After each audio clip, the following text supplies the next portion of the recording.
Good morning प्रिय भाई और बहनों। आज की सुबह के समय प्रभु का वचन से हम लोग देखते हैं पहले तीमुथियुस की किताब उसका 4 अध्याय और 4 का 8 पद में इस प्रकार से लिखा है, क्योंकि देह की साधना से कम लाभ होता है, देह की साधना से कम लाभ होता है, पर भक्ति सब बातों के लिए लाभदायक है। भक्ति सब बातों के लिए लाभदायक है, क्योंकि इस समय के और आने वाले जीवन की भी प्रतिज्ञा इसी के लिए है। Praise the Lord. भक्ति सब बातों के लिए लाभदायक है। मेरे प्रिय भाई और बहनों, देह की साधना से कोई लाभ नहीं है, लेकिन भक्ति की साधना से सब बातों के लिए लाभदायक है। आमीन, हालेलुया। सो मेरे प्रिय भाई और बहनों, आपकी मेरी भक्ति क्या है, ये बहुत इंपॉर्टेंट भाग है। हम कितना भक्ति में हैं और उस भक्ति का प्रमाण क्या है। मेरे प्रिय भाई और बहनों, हम भक्ति का जीवन व्यतीत करें।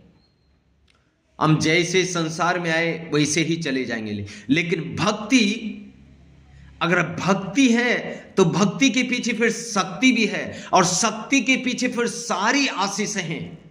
आमीन। अगर हम भक्ति का जीवन व्यतीत करते हैं तो उसके पीछे हमें शक्ति जरूर मिलेगी, और शक्ति मिलेगी तो शक्ति के साथ सारी आशीषें भरपूरी से मिलेगी। इसलिए भक्ति का जीवन जीना एक बहुत इंपॉर्टेंट भाग है। मेरे प्रिय भाई और बहनों, कुरनेलियुस के लिए लिखा गया, वो एक भक्ति का जीवन जीता था। मेरे प्रिय भाई और बहनों, हम भक्ति का जीवन जिए, परमेश्वर का भय में बैठ के भक्ति का जीवन अगर व्यतीत करते हैं तो हमारे आने वाली पीढ़ी के लिए, हमारा आने वाले जीवन के लिए, सब बातों के लिए प्रतिज्ञा है कि तू आशीषित होगा, तेरी पीढ़ी आशीषित होगी, तू आशीषित रहेगा और तू आशीषित में बढ़ता चले जाएगा। ये प्रतिज्ञा है हमारे जीवन के लिए। मेरे प्रिय भाई और बहनों, हालेलुया। इसलिए हम भक्ति का जीवन व्यतीत करें, इसलिए हम भक्ति में लवलीन रहें।